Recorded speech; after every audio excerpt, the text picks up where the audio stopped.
제가 이렇게 앉아 있는 분들을 보니까 분명히 성 정체성은 여자인 것 같은데 안 나오시는 분들이 계시다는 얘기는 제 3의 성인가요? 어떻게 된 건가요? 아니 이제 70 넘으신 분들은 제가 그렇다 치더라도 다음엔 용기를 내시든지 아니면 내가 아예 그 저거 뭐라 그러죠? 그런 커밍아웃이라 그러나요? 나는 사실은 성 정체성이 다르다. 다음에 남전도에 나올 때 나오겠다 하시는 분들은 그때 좀 말씀을 하시죠. 왜냐 안 나오시는 분들 보니까 조금 좀 아쉬운 마음이 들어서 제가 그런 마음이 듭니다. 오늘 우리가 베베처럼이라고 하는 제목으로 하나님 말씀 전하겠습니다. 교회가 이제 헌신하고 봉사하자는 얘기를 하려면 누구를 이제 모범으로 삼아야 되거든요. 누구처럼 하자. 그러면 이제 우리가 섬기기가 쉬울 것 같아요. 근데 오늘 본문에 보면은 이제 로마서에 전체적으로 여자가 12명인가 나와요. 여기에 여자가 12명 나오고 남자가 16명이 나오거든요. 하나님의 교회를 위해 수고한 사람 명단이 여기에 나오는데 여자분들이 12명이 나오는데 남자분 16명이고 총 28명인데 그 앞에 제일 먼저 누가 나오냐면 베베라고 하는 사람이 제일 먼저 나와요. 그 사람은 우리가 처음 들어보는 이름이에요. 그 사람 뒤에 나오는 사람은 브리스길라와 아굴라예요. 브리스길라와 아굴라는 우리가 잘 알고 있는 사람이거든요. 사도 바울에게 나를 해서 눈이라도 빼줄 만큼 나를 사랑한 사람이다 라고 말하는데 그 사람보다 제일 먼저 있다는 거는 이 사람이 특별한 사람이 아닐까요? 저는 그런 생각이 들어가지고 오늘 우리 베베라는 인물이 어떤 인물인지 좀 한번 살펴봐야 되는 필요가 있다 하는 생각이 들어가지고 이 말씀을 전하게 됐습니다. 우리 1절에 보시면 내가 겐그레아 교회 일꾼으로 있는 우리 자매 베베를 너희에게 추천하노니 한 걸 보니까 이 사람이 겐그레아 사람이에요. 겐그레아는 어디에 있냐면 그 사도 바울이 로마서를 기록한 데가 고린도예요. 고린도에서 로마서를 기록했는데 고린도에서 겐그레아까지가 한 12km 정도인가. 지난번에 성지 답사 가보니까 겐그레아에 이렇게 좀 해변이 있고 거기 항구가 있어요. 거기가 옛날 겐그레아 항구가 거기 있었다고 하더라고요. 우리가 성지 순례 갔을 때 보니까요. 고린도에서 가깝습니다. 10몇 킬로 정도 있는데 사도 바울이 고린도에서 1년 6개월 동안 하나님 말씀을 전했다고 성경에 기록이 돼 있어요. 1년 6개월 동안 사도 바울이 전했을 때 과연 그 비용을 누가 부담했느냐? 사도 바울이 떠났을 때 안디옥 교회 성도들이 부담한 것만은 아니거든요. 사도 바울이 에베소에 있을 때는 자비량으로 했습니다. 자기가 장막 만드는 일이 있어가지고 에베소는 장막 만드는 일을 했는데 고린도에서는 일을 했다는 기록이 없어요. 사도 바울이. 그러면 그때 누군가가 비용 부담을 했을 거거든요.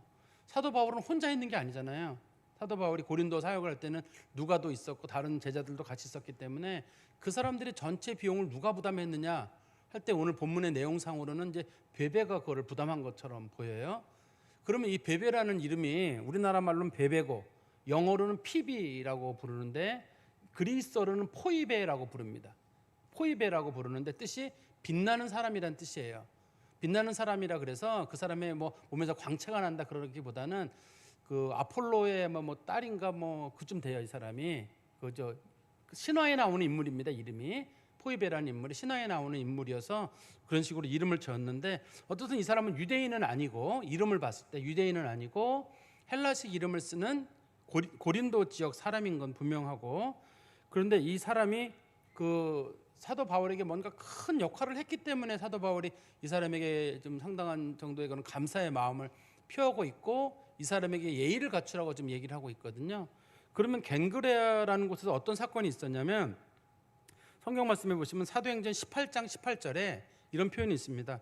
사도행전 18장 18절입니다. 바울은 더 여러 날 머물다가 형제들과 작별하고 배 타고 수리아로 떠나갈새 브리스길라와 아굴라도 함께 하더라. 바울이 일찍이 서원이 있으므로 겐그레아에서 머리를 깎았더라. 사도 바울이 고린도에서 다른 사람보다 늦게 떠났던 이유는 원래 사도 바울이 같이 배를 타고 에베소로 가기로 했었거든요. 같이 배를 타고 떠나기로 했었는데 사도 바울이 고린도 교회 성도들이나 마케도니아 성도들이 준 연보가 있었어요. 누군가가 돈을 줬거든요. 사도 바울에게. 그 돈을 가지고 간다는 사실을 알려줘가지고 유대인들이 사도 바울을 암살하려고 하는 사람들이 생겼어요. 그러니까 사도 바울의 선교가 굉장히 힘들었던 건 사도 바울을 죽이려고 하는 사람들이 계속 어딘가에 있어요.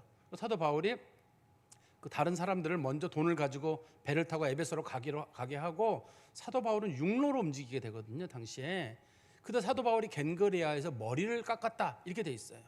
성경에서 보통 경우는 머리를 깎은 경우는 두 가지거든요. 하나는 내가 하나님 앞에 평생 술도 먹지 않고 또 정결한 마음으로 살겠다고 하는 나실인의 서원을 할 때가 있는데, 이 본문에서는 서원할 때라기보다는 사도 바울이 자기 제2차 선교 여행이 무사히 마쳐지는 걸 보고 너무나 감사한 거예요. 왜냐하면 자기가 1차 전도 여행 때랑 2차 중간에 오는 사이 아시아 지역에서 몇 번이고 죽을 고비를 넘겼어요. 사람들이 특히 루스드라나 그런 데서는 사도 바울을 돌로 때리고 막 너무나 죽을 고비를 사도 바울이 많이 넘겼고, 또 빌립보 감옥에서도 어려운 일이 있었고 데살로니카에도 어려운 일이 있었고 너무나 여러 가지 일이 있었는데 어떻든 이 선교가 잘 끝나가고 있거든요. 자기가 생각하기를 생명을 살려주신 하나님 앞에 너무 감사하는 마음이어서, 그래서 사도 바울이 그래서 머리를 깎은 것 같아요. 보통의 경우는 이제 나실인으로서 시작할 때 머리를 깎는데, 사도 바울 옛날에는 머리 깎는 게 특별한 의미거든요. 사도 바울이 머리를 깎으면서 하나님 앞에 감사를 표하기 위해서 머리를 자른 것 같습니다. 그런데 다시 우리 16장 1절에 보시면 베베를 소개할 때 겐그레아 교회의 일꾼으로 있다 이렇게 돼 있어요. 이 일꾼이라는 말에 대한 해석이 여러 가지가 있습니다. 어떤 분들은 이 일꾼이란 말을 이 일꾼이란 말이 집사다, 특별히 여자 집사다. 왜냐면 여자거든요. 베베가 여자니까 여자 집사다. 그리고 당시에 집사들이 우리가 초대교회 그 사도행전 6장에 보면은 7 집사님을 세우잖아요. 그 7 집사님들이 전도도 하고 또 구제도 하고 여러 가지 일들을 같이 하거든요. 같이 하는 걸 봤을 때 특별히 사도들처럼 이 사람들이 같이 기도도 하고, 특히 빌립이나 스데반 같은 사람들이 그런 큰 일을 하게 되니까 이 사람은 아마도 여자 집사인데 오늘날의 여자 집사보다는 조금 수준이 높은 복음을 전하는 사람이었기 때문에 이 사람이 여자 목사다. 이 사람이 여자 목사고, 그리고 이걸 근거로 여성 안수를 줘야 된다라고 주장하시는 분들이 굉장히 많아요. 이게 사람들이 비약을 시킨 겁니다. 여기 일꾼이라는 말이 있는데 일꾼이라는 말이 여자 일꾼이거든요. 여자 일꾼은 집사라고 할 수 있다. 그런데 집사라는 말의 뜻이 이게 또 신약 성경에서는 보니까 이거 뭐 안수 받은 사람들처럼 보이는 사람들에게도 쓰는 걸 보니까 그럼 이 여자도 안수를 받았나 보다. 그럼 이 사람은 목사다. 이런 식으로까지 얘기를 해서 그러면 우리도 여자 목사를 줄 수 있다. 이렇게 주장하시는 분들이 제법 많아요. 여성 안수를 주장하는 본문들이 이게 주요 본문 중에 한 가지거든요. 근데 제가 볼 때는 지나친 억측이에요. 여기서 그냥 사용되는 본문은 그냥 일꾼이에요. 이 당시에 겐그레아 교회가 얼마나 큰 교회인지는 모르겠는데요. 사도 바울이 고린도에 사역할 때 세운 교회 중에 하나거든요. 그냥 그 교회를 섬기는 사람 중에 하나였던 것 같아요. 섬기는 사람이란 뜻입니다. 원래 일꾼이란 말의 뜻은 그 교회에서 뭔가로 섬기는 사람에게 사용된 용어인데, 이게 언젠가 갑자기 용어가 변경이 돼가지고 사람들이 여자 목사님이다 이런 식으로 해서, 그래서 나머지는 다 평신도고 이분이 목사님이어가지고 제일 앞에다 넣었다 이런 식으로 연결을 시키고 있는데, 그런 건 제가 볼 때 좀 무리인 것 같아요. 여성 안수에 대한 그런 배경적 본문이라고 보기는 어렵습니다. 그러니까 저는 이 여자를 어떤 사람으로 보냐면 겐그레아 교회를 열심히 섬기는 일꾼 중에 한 사람 이렇게 저는 보고 있어요.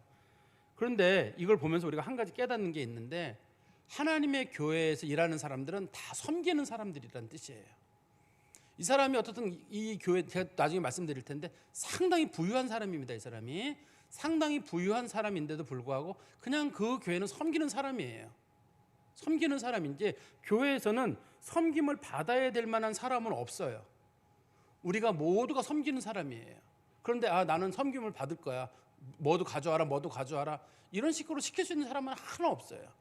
모든 교회 식구들은 다 섬기는 겁니다. 그런데 여러분들이 누굴 섬기면서 목사님이 섬김을 받아야 되는 사람은 없다고 하니까 당신도 내 섬김을 받지 마시오 이러면 안 됩니다. 이거를 또 뭐 이렇게 누가 나 김치 좀 갖다 줘, 국수 좀 갖다 줘 그러면 목사님이 섬김을 받으라고 하지 말랬잖아, 다 섬기라 그랬잖아, 그렇게 하지 마시고 다 즐거운 마음으로 섬기라는 게 초점이 있는 거예요. 다 섬기라는 말에 초점이 있는데 나는 섬김 받아야지 이러지는 말란 거예요. 누가 모르고 있을 때 섬김을 받을 수도 있지만 스스로가 나는 교회에서 봉사하는 위치가 아니라 나는 섬김을 받아야 되는 자리다, 그런 생각은 하지 말라는 겁니다. 하나님의 교회에서 칭찬받는 사람은 첫 번째는 보니까 섬기는 사람이 하나님의 교회에서 칭찬을 받는 사람인 것 같아요. 그리고 다시 16장 1절에 보시면 내가 겐그레 교회의 일꾼으로 섬기는 일을 하고 있는 우리 자매 베베를, 원래 이름은 포이베라고 부르는데요, 포이베를 너희에게 추천한다. 이 보니까 이 본문에서 추천이라고 하는 단어가 사용됐어요. 추천서를 써주는 건데 여기선 추천서가 어디 가서 뭐 하라고 추천서를 써주는 게 아니라 당시에는 사람들이 여행을 떠날 때 제일 걱정되는 게 뭐냐면 숙박시설이 없어요. 우리가 현재 알고 있는 호텔 문화가 시작된 건 1850년에 처음 시작됐대네요. 전 세계적으로. 그러니까 옛날에는 호텔이나 그런 게 없어요. 그리고 어떤 사람들 우리나라는 그래도 옛날에 숙박 문화가 있어가지고 주막에서 사람들이 생활하고 그러지 않았는데 서양 선교사가 우리나라 주막을 묘사한 게 있더라고요. 조그만 방 한 두세 평짜리 병에 40명이 잤다. 그런 걸 어떤 서양 선교사가 남긴 게 있어요.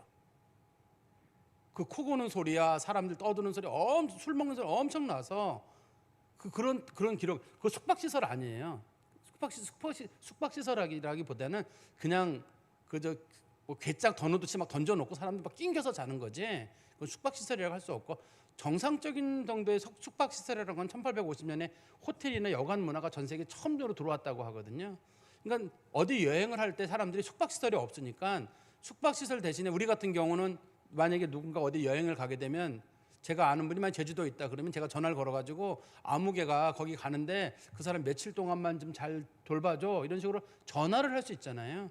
옛날엔 전화가 없으니까 편지를 써주는 거예요. 우리가 지금 베베라고 하는 사람을 글로 보내는데 당신이 그 베베라고 하는 사람을 좀 잘 돌봐달라. 그러니까 그러면 이 추천서를 가져가면 사람들이 사실 사도 바울은 이전에 로마를 간 적이 한 번도 없습니다. 원래 로마를 간 적이 없는데도 불구하고 자기보다 먼저 로마에 가야 될 일이 있는 사람이 있는 거예요. 베베가 먼저 가야 될 일이 있어가지고 그 사람을 보내면서 그 사람 편에 추천서를 보낸 거예요. 이 사람 좀 잘 돌봐달라. 근데 우리가 이해가 안 되는 거는 이 사람이 우리가 볼 때는 일반적으로 로마서 편지를 로마 교회로 갖다 준 사람을 우리가 베베를 보거든요. 일반적으로. 그러면 그 뒤에 나오는 사람 브리스길라와 아굴라 편에 시켰으면 좋을 것 같은데 브리스길라와 아굴라는 원래 그 로마 사람이에요. 이 사람들이 로마에 있다가 글라우디오 황제가 쫓아내가지고 고린도에 있다가 또 에베소까지 가서 사도 바울이랑 같이 일을 한 거지. 원래 이 브리스길라 아굴라는 로마에 머물렀던 사람들입니다. 그러면 그 사람들 시키면 훨씬 빠를 텐데 굳이 그 브리스길라와 아굴라를 시키지 않고 베베라는 인물을 통해 가지고 로마서라고 하는 성경이 전해지는 거예요. 그런데 옛날엔 성경이 요만하지가 않잖아요. 옛날엔 성경이 두루마리이기 때문에 이게 굉장히 양이 큽니다. 이게 그 양피지로 하는 경우는 무슨 수레에 실을 만큼 크고 부피가 양피지로 하는 경우도 그렇게 크고 또 과거에 파피루스라고 그러죠. 요즘 영어에 페이퍼라는 말이 원래 파피루스에서 나왔잖아요. 그럼 그 파피루스라고 하는 것도 양이 상당히 많아요. 상당히 많고 이게 잘못 들고 가면 부서져요. 또 이게 그게 과거에 그 풀 얇은 그 갈대 같은 걸 얇게 펴가지고 그걸 격자로 만들어가지고 글씨를 썼거든요. 이게 부서지기 때문에 아주 조심조심 가져가야 되거든요. 그러려면 이거를 가져갈 만한데 신뢰할 만한 사람이어야 되고 그걸 가져가려면 그만큼 비용도 있는 사람이어야 돼요. 이걸 같이 보호해서 움직일 수 있을 만한 그런 사람이어야 되기 때문에 여기서 고른 사람이 브리스길라가 아굴라 대신에 베베라고 하는 인물을 고른 거예요. 그런데 그 사람을 어떻게 해주라고 설명하고 있냐면 성경 말씀해 보십시오. 우리 16장 2절에 보시면 너희는 주 안에서 성도에 합당한 예절로 그를 영접해라. 성도들이 그 여자에게 보여줄 수 있는 합당한 예절.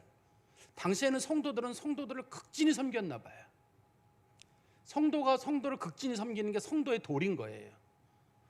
다시 보세요. 성도의 합당한 예절로 이렇게 표현하고 있잖아요. 그러니까 옛날에는 성도들이 어느 지역에 가면 보통 사람들이 한 달, 두 달씩 머물러요. 그래도 성도들이 잔소리하지 않고 꼿꼿하게 그 사람들을 모셨어요. 그게 성도들이 당연한 도리로 알았어요. 요즘도 누가 우리 집에 찾아왔는데 친척이 한 달, 두 달 머무른다. 그럼 사람들이 그 이맛살을 뿌리기 편할 텐데 쉬울 텐데 그때는 성도들이 성도는 성도를 섬기는 게 성도들의 당연한 도리라고 생각을 했기 때문에 이 사람에 대해서 사람들이 극진한 예를 다해달라고 사도 바울이 부탁을 하는 겁니다. 그러니까 그 극진한 예를 다하는 이유는 첫 번째 이유는 이 여자가 편지를 가져가기 때문일 거예요. 편지를 가져가기 때문일 텐데 사도 바울은 이 여자에 대해서 극진한 예로 다하라고 하고 극진한 예를 다하라는 말은 혹시라도 그 사람이 좀 소외되는 마음이 없도록 정말 여러 가지 모습으로 최대한 잘 해주라는 뜻일 거예요. 제가 최근에 누구랑 그런 얘기를 나눴었는데 우리나라 사람들 중에 그 우울감을 느끼거나 외로움을 느끼는 사람이 한 56% 정도 된대요. 그리고 기독교인들 중에도 51% 정도가 외로움과 우울감을 느낀다고 해요. 사회는 발전하고 있지만 우리 국민 중에 반이 상당히 우울합니다, 이게. 그러면 이 우울함의 원인이 뭐냐? 여러 가지 있겠습니다만 저는 소외감도 그 중에 한 가지일 거라 생각이 들어요. 내가 교회에 왔는데 누가 하나 반겨주는 사람은 없어요. 예배도 듣고 뭐 하고 뭐 국수도 먹고 가는데 그 다음에 내가 가는 길에 누구 하나 나 반겨주는 사람 없고, 그러면 교회에 와가지고 적어도 사람들의 마음속에는 그런 외로움들이 없어져야 되는데 그런 외로움이 없는 거예요. 사람들의 마음속에는 나 하나 하나님 앞에 예배드리는 거 초점이 있고 내가 봉사하는 거에 관심이 있는데 누군가가 왔을 때 성도에 합당한 예절로 당신 오셨냐, 그 사람이 나한테 존중받아야 되는 이유는 그 사람이 성도기 때문이에요. 아무 이유도 없어요. 그 사람이 교회를 다니는 성도기 때문에 우리가 그 사람에게 예의를 다 해야 되는 거예요. 예의를 다 하지 않으면 내가 성도에 합당한 예의를 다 하지 않는 거예요. 근데 교회에 와서 성도들이 교회에서 되게 외롭대요. 이게 제가 주장한 게 아니라 무슨 기독교 데이터 연구소에서 발표한 거예요. 너무너무 외롭대요. 교회 와가지고 큰 교회 다니는 사람도 외롭고 작은 교회 다니는 사람도 외롭고. 이거 외로움의 문제를 어떻게 풀어야 되나요? 나랑 친한 사람, 그런 나는 친한 사람들과 같이 밥 먹고 친한 사람들과 교제하기 때문에 전 목사님 전혀 외롭지 않아요. 그런 사람도 있을 거예요. 그렇지만 상당수 사람들은 외로워요. 교회에 와서. 외로운데 이거 외로운 문제를 어떻게 처리할 것인가. 그래서 제가 어저께인가 우리 누구랑 얘기 나누다가 그런 얘기를 잠깐 했어요. 우리 교회가 이 외로움의 문제를 어떻게 풀어야 할 것인가. 우리 외로운 사람들은 교회에 와서 좀 놀도록, 교회가 예배도 드리는 곳이기도 하지만 성도들 교회 와서 좀 마음 놓고 놀라고 좀 음악도 좀 틀어주고 TV도 틀어주고 북도 갖다 놓고 장구도 좀 갖다 놓을까. 특히 연세 드신 분들이, 교회 다니는 분들은 어디 가서 뭐 화투 치기도 그렇고 노래방에 가서 노래 부르기도 그렇고 무슨 산악회랑 가서 어디 가기도 그렇고, 교회 다니는 분들은 점잖거든요. 최소한. 또 교회 다니는 분들이 가서 그러면 사람들이 너 교회 다니는 사람이 왜 그래 이렇게 나올 거기 때문에 못 그래요. 그러니까 교회 다니는 사람은 어디 갈 데가 없어요. 마땅히. 뭐 돈이 여유가 있는 분들은 여행인 다니겠지만 상당수의 성도들은 노인정에 가자니 내가 교회 다니는 사람인데 이거 모양새가 그렇고, 또 그 사람들하고 막 일어나 춤을 추자니 또 왠지 또 내가 그게 또 우리 기독교인이 가오가 있죠. 어떻게 또 그래요. 그게. 그러니까 제가 생각해 보니까 우리 교인들이 굉장히 외로울 것 같아요. 그래서 교회가 주일날 빼고 나머지는 비잖아요. 그냥 교회 와가지고 밥도 해먹고 지지고 볶고 놀고 왔다 갔다 하고 그러면 좋을 것 같아요. 그냥 권사님들이나 특히 여전대 친구들 갈 일 없으면 그냥 교회 와가지고 뒹굴뒹굴 하시고 TV도 보시고 뭐 악기도 우쿨렐레도 배우시고 뭐도 하시고, 그냥 과거엔 스트레칭도 하고 뭐 서예도 하고 그랬잖아요. 뭐 그런 것도 하시고 이것저것 하시면서 교회에서 좀 놀았으면 좋겠어요. 이 교회 비우면 뭐래요? 그래도 아니 목사님 우리 그럼 누구랑 같이 노나요? 그냥 혼자 놀다 보면 또 딴 사람 와서 놀고, 누가 개입하면 또 그것도 괜히 짜증 나니까 TV 틀어드리고 뭐 재밌는 거 틀어드릴 테니까 TV도 보시고, 또 그 방 TV 보는 방이 있고 또 어느 방은 누워서 지내는 방도 있고. 교회가 화투 제공하기는 좀 그래요. 교회가 그거 제공하기는 그런데 우리 남자분들은 이제 바둑 두시거든요. 재밌게 두세요. 재밌게 바둑 두시고 그 식사도 나누시고, 또 여자분들이시니까 교회에서 식사도 좀 같이 나누셔도 되고, 또는 저도 우리 당회에다 나중에 부탁하고 싶어요.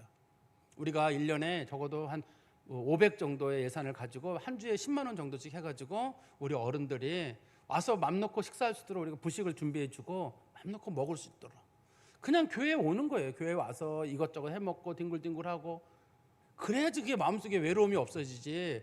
나중에 이거 우리 점 나이는 먹어가고 마음속에 있는 외로운 문제는 어떻게, 집에서 있는 것도 하루 이틀이고 어디 다니는 것도 하루 이틀인데 좀 더 모이다 보면 이제 모임이 만들어지고 서로 되지 않을까. 어떻든 제가 볼 때 요즘 성도들의 이 소외된 소위 소외의 문제를 풀기가 어려워요. 근데 여러 가지 방법으로 성도들의 예의를 다할 수 있을 텐데, 여기서 어떻든 간에 사도 바울이 성도들에게 얘기하는 건 너희들이 할 수 있는 한 최대한 그 사람에게 예의를 다해달라. 예의를 다해달라.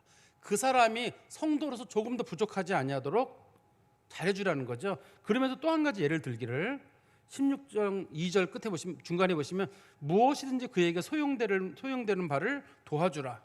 무엇이든지 그에게 소용되는 바를 도와주라라고 표현하고 있거든요. 그러니까 여기서 보니까 그 사람이 필요하는 바가 있으면 그 필요한 걸 도와주라고 말하고 있어요. 그런데 여기 보면 소용되는 바를 도와주라는 말이 우리나라 말에는 잘 느낌이 안 오는데 우리 고린도전서 6장 1절에 한번 보세요. 고린도전서 6장 1절에 보시면 너희 중에 누가 다른 이와 더불어 다툼이 있는데 구태여 불의한 자들 앞에서 고발하고 성도 앞에서 하지 아니하느냐. 여기 보면 다툼이란 말 있잖아요. 성도들 간에 다툼이 일어났을 때 그 다툼을 그 불신자들의 법정에 가지 말고 교인들은 교회에서 풀으라는 뜻이거든요. 근데 이 다툼이라는 말과 그 다음에 무엇이든지 그에게 소용되는 바라는 말이 그리스어로 똑같아요. 이게 프라그마라고 부르거든요. 똑같은 뜻이에요. 그러니까 이게 소용되는 바가 원래 뜻이 1차적인 의미가 뭐냐면 그 사람이 가서 편지를 들고 다니다 보면 중간에 분명히 법적인 문제가 부딪힐 거예요. 법적인 문제를 부딪혀서 사람들이 이 여자를 고소한다 그런다거나 뭐 들고 돌아다닌다고 유대인들이 이 여자를 협박하거나 하는 그런 일이 생길 거거든요. 그런 법적인 문제가 생기면 다 책임지라는 거예요. 교회 식구들이 앞장서 가지고 그 법적인 문제까지 도와줘라. 보통 사람들 잘 안 하려고 그러잖아요. 누가 법적인 문제에 관련되거나 그러면 사람들 잘 안 돌보려고 그러거든요. 근데 사도 바울이 부탁하기를 무엇이든지 소용되는 건데 1차적으로 제가 볼 때는 법적인 어떤 일인 것 같아요. 그게 뭔지는 모르겠습니다만 어떻든 편지를 들고 다니는 일의 문제든지 이 사람이 그래도 사회적인 좀 명성이 있는 사람이거든요. 그렇기 때문에 생긴 어떤 문제든지 간에 생기면 도와줘라. 두 번째가 음식이나 숙박 문제, 그다음에 사람 만나는 문제. 이 편지를 또 전해줘야 되잖아요. 로마에는 교회가 하나가 있는 게 아닙니다. 로마 교회는 하나가 있는 게 아니라 교회가 수십 개, 수백 개가 있는 거예요. 그래서 이 조그만 교회들이 여러 개가 있는데 그 교회에 갈 때마다 이 편지를 들고 가서 성도들이 저희 돌아보는 거, 회람이라고 하거든요. 같이 편지를 읽어볼 수 있도록 들고 가고 또 못 읽는 사람 있으면 읽어주고 이런 일을 해야 되거든요. 그런 일에 관련된 사람 있으면 도와줘라. 그러니까 숙박 시설만 제공하는 게 아니라 이 사람이 움직이면 마차 제공하고 또 어디로 가야 될지 길 모르면 길도 알려주고 그래서 이 여자가 하는 일에 불편함이 없도록 해라. 그렇게 말하고 있고 또 한 가지는 맨 끝에 보십시오. 있는 그가 여러 사람과 나의 보호자가 되었습니다. 보호자가 되었다는 말의 뜻이 원래 후견인이 됐다는 뜻이에요. 재정적으로 돈을 해줬다는 뜻이거든요. 그러니까 이 사람이 필요한 걸 도와주라는 말 뜻에는 너희들이 이 여자가 일할 때 재정적으로 들어간 일 있으면 재정적인 부담도 해줘라. 이런 뜻인 것 같아요. 그러니까 교회가 성도들과 신앙생활할 때 누군가가 재정적으로 어려운 사람이 있으면 재정적인 부담도 같이 져주란 뜻일 거예요. 재정적인 부담도 함께 져줘라. 근데 간혹 보면 성도들이 그럴 때가 있어요. 교회에서는 절대 돈 거래하지 마세요. 저도 근데 그게 어렸을 때부터 배웠거든요. 근데 제가 곰곰이 생각해 보면 그것만큼 차가운 말은 없어요. 기독교인들은 교인들 외에는 아는 사람이 없어요. 대부분 형제들하고도 끊어지거든요. 아무도 없어요. 그래 그 말을 쉽게 말하면 돈 없으면 넌 죽어. 기독교인은 그런 뜻이에요. 근데 교회에서는 돈 거래하면 교회가 혼란해져 그러는데 성도를 모르는 것 같아요. 정말 어려운 성도가 있으면 교인들이 도와줘라. 이게 맞는 표현인 거지. 교회는 돈 거래하지 마. 돈 거래 일절하지 마. 제가 그 김동호 목사님이란 분이 한 번은 무슨 기독교 세미나에 나와가지고 그런 얘기 하시더라고요. 개척교회 목사들 카드 쓰지 마세요. 카드 쓰는 목사들 얼마나 나쁜 놈들인지 그 빚을 왜 냅니까? 나는 평생 카드 10,000원 썼습니다. 개척교회 목사님들이 다 비웃었어요. 저 사람 큰 교회 목회하셔가지고 작은 교회 목사들이 카드로 매월 목회를 하고 교회를 운영한다는 걸 아무도 몰랐구나. 제가 아는 목사님들 카드 6개, 7개씩 가지고 있어요. 이리 돌리고 저리 돌리고 그래서 교회를 유지하고 가는 거거든요. 근데 그 목사님께서 왜 카드를 쓰냐. 없으면 없은 대로 살지. 없으면 없는 대로 살아서 카드를 쓰는 거예요. 그분들이. 근데 그걸 전혀 모르는 거예요. 현실을. 제가 볼 때 교인들에게 대해서도 교인들도 마찬가지예요. 교인들이 정말 좋은 기독교 공동체인 것처럼 보이지만 정말 모래알 같을 수가 있어요. 돌아서면 아무것도 아니에요. 남이에요. 그게 무슨 교인이에요. 교인이라 그러면 조금 누가 어렵다 그러면 좀 도와줄 수도 있고 좀 관심도 가져주고 그래야지만 기독교인들이 생활할 때 좀 낫지. 저는 그렇게 생각해요. 또 사업장도 마찬가지예요. 교인들 사업장도 사람들이 이용해주고 근데 어떤 분들은 교인들 사업장을 이용하라 그러면 괜히 가서 또 얼굴 붉힐 수 있으니까 나는 할 수 있으면 교인들 사업장을 안 간다는 분이 계세요. 아니 뭐 할 수 있으면 안 간다는 말은 또 그것도 또 이해가 안 돼요. 할 수 있으면 가서 성도들을 서로 도와주고 대신 생색 내지 않고 서로 조금 부딪히더라도 같은 교인이기 때문에 이해하고 덮어줘야 되는데, 나는 그런 거 생길까 봐 일절 그 성도들 사업장 안 간다는 얘기는 남의 사업장에 가서는 맘 놓고 싸운다는 얘기잖아요. 결과적으로는 이거 난 그것도 이해가 안 돼요. 남의 사업장에 가서도 다투면 안 되듯이 성도들 사업장 가도 다투면 안 되거든요. 근데 제가 원하는 건 성도들이 재정적으로 어려운 성도가 있으면 성도들이 도와줘야 돼요. 성도들은 손 내밀 데가 없어요. 교인들 외에는 아무도 없다니까요. 교인들 외에는 없고, 그래서 얼마나 어려운데, 어려운 분들은 알아요. 어려운 분들은 같은 성도 외에는 손 내밀 데가 없어요. 그러니 성도들이 어렵단 말도 못하니까 잘 지켜보셨다가 누가 어렵나 보고 어렵다 그러면 그거 보시고 좀 도와주시고, 그 교회가 해야 될 일이고 성도들의 사업장도 교회가 해야 될 일이 아닌가, 저는 그런 생각이 들고요. 그다음에 맨 마지막에 우리 16장 2절 끝에 보시면 그가 여러 사람과 나의 보호자가 되었다 할 때, 제가 아까 말씀드린 대로 이 보호자라는 말은 후견인이라는 뜻이거든요. 사도 바울이 고린도에 머무르는 1년 6개월 동안에 그 비용을 누가 냈느냐에 대해서 상당수 사람들이 배배가 됐을 거로 봐요. 상당히 큰 비용으로 봅니다. 상당히 큰 비용인 것 같은데 그거를 배배라고 하는 사람이 다 부담을 한 거예요. 재정적으로 후원을 한 겁니다. 특별히 사도 바울뿐만 아니라 당시에 이 초대 교회들은 성도들이 하나같이 어려웠습니다. 예수를 믿으면 직업을 잃는 일이 많았기 때문에 다 하나같이 어려웠거든요. 그래서 성도들이 해야 될 일 중에 하나가 또 뭐였냐면 재정적으로 누군가를 돕는 일이었어요. 초대교회. 사도 바울이 그 사람들에게 재정적으로 도우라고 사람들에게 얘기를 하고 있거든요. 근데 사람들 돕는 게 꼭 물질이 많아서만 돕는다고 저는 생각하지 않아요. 아까 제가 말씀드린 거 조금 몇 가지 말씀드리면, 이런 부탁을 제일 먼저 하잖아요. 교회는 제일 먼저 섬기는 사람이 되어야 된다. 두 번째는 성도의 합당한 예절로 사람들을 대해줘야 한다.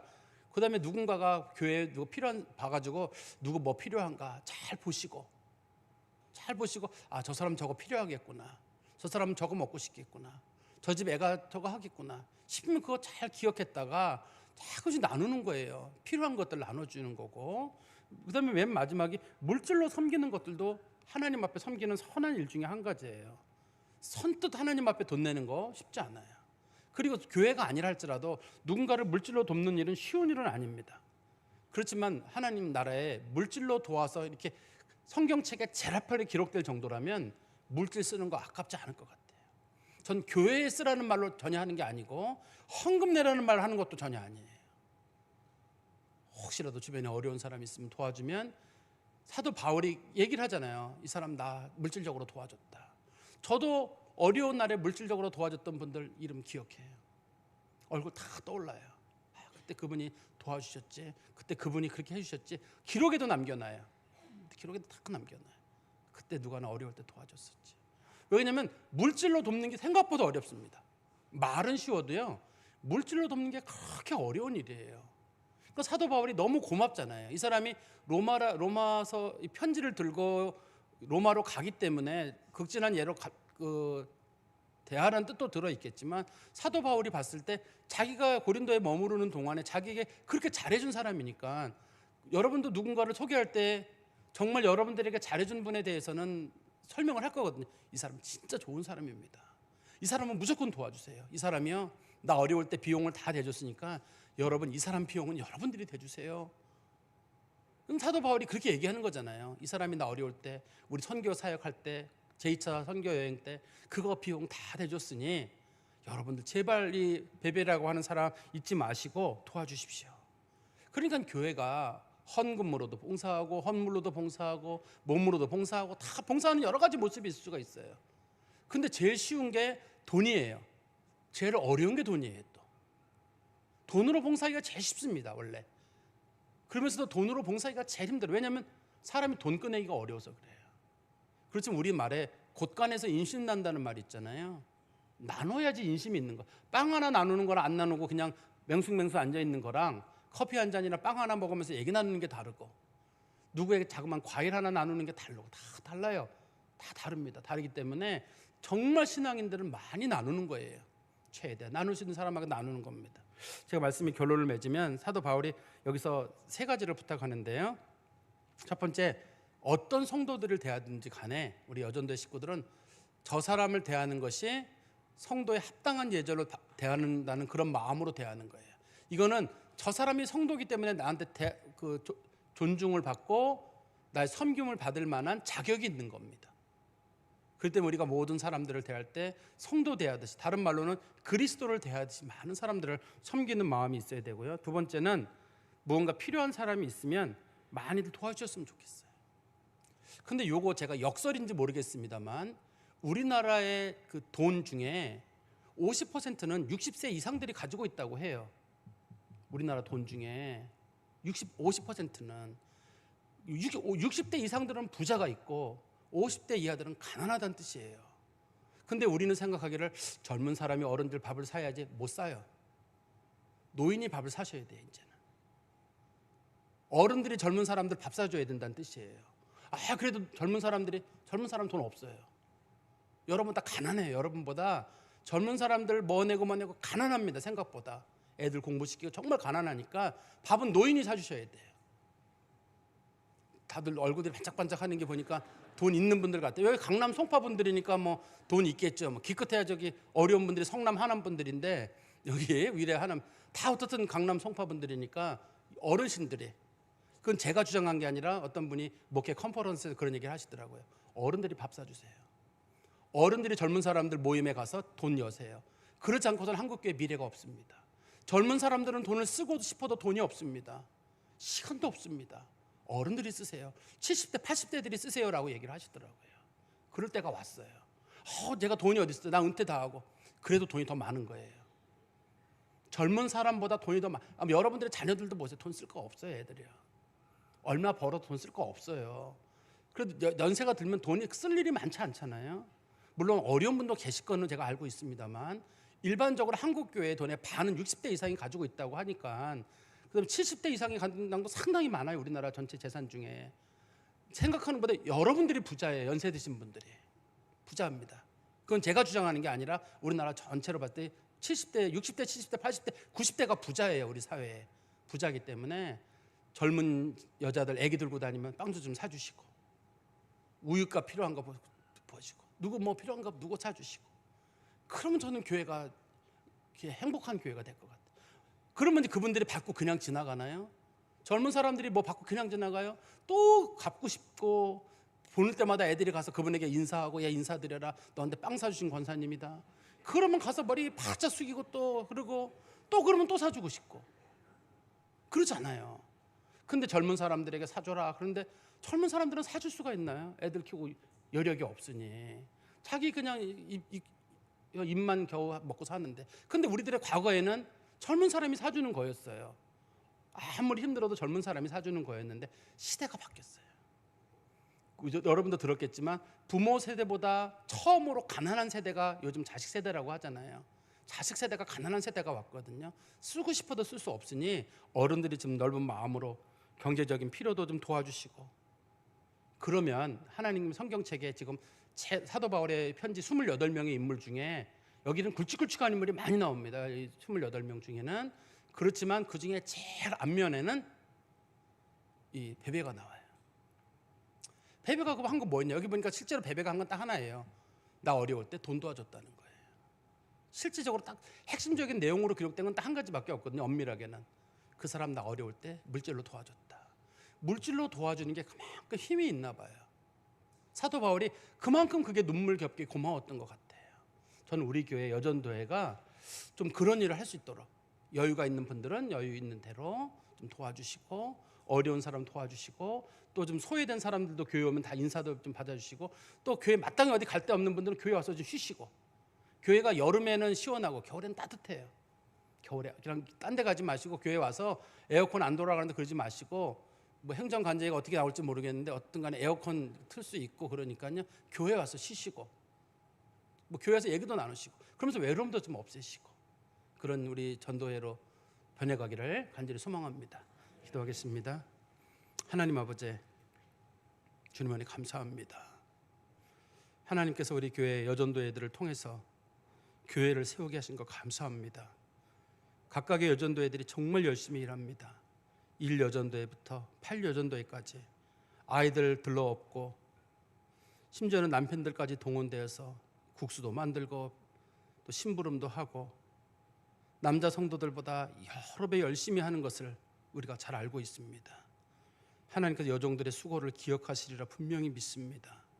특별히 외로운 성도들을 돌보는 사람들, 어려움에 처한 성도들을 돌보는 사람들, 하나님 잊지 마시고 하늘의 큰 복으로 함께하여 주시고 우리 성도들도 하나님의 복을 추구하며 살아가도록 하나님 은총 베풀어 주시옵소서.